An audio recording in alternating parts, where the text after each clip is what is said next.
case for the prisoner's defence seems to be founded on the assertion that for some reason, not yet made quite clear, he cannot be held fully responsible for the actions which led to his arrest. Surely any opinion about that must depend on a knowledge of the man at the time. And yet you offered a seemingly quite decisive opinion that he is not guilty. I don't believe this man can be blamed to the extent that the charge states, or to the appalling extent of the penalty it implies. I must put it to you, Padre, that the sentence of the court, if he is found guilty, is no concern of yours. Can any of us help being concerned? Do you feel qualified to give this opinion about his actions at a time when you admit you hardly knew him? I know him well enough now to know what his state of mind must have been like. Are you sure? Yes, quite sure. Why, for instance, didn't he come to ask for your help before he went absent? We've been told, as I understand it, that he was in some way mentally disturbed at the time. If he was trying to overcome his attack of nerves, weren't you the likeliest person to help him? Isn't that an important part of your job? Oh, to patch up cases of damaged nerves and send them back into battle?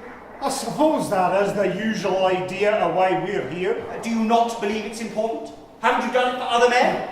Yes, I have, but if I had no better than that to do, I would not be here.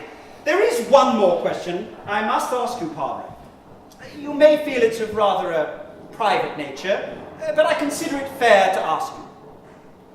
Do you believe it is right that a soldier found guilty of cowardice and desertion in the face of the enemy should be sentenced to death? But what if he's driven to an extremity of mental suffering? Do you believe there are any circumstances when it is right?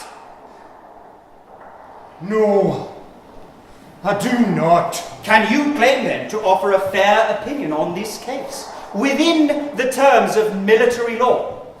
If you question the assumptions of the law which governs this court, how can you possibly claim to be without prejudice? This man is not guilty of any crime that justifies your demand for his death.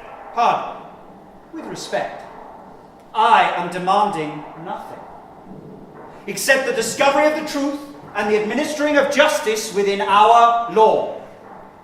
I'm trying to do my duty. I'm sorry. I'm sorry if a Christian faith is a prejudice. In this place, at this time, perhaps you'd wish me to be free of it. Thank you, Padre. There are no more questions, sir. Thank you, Padre.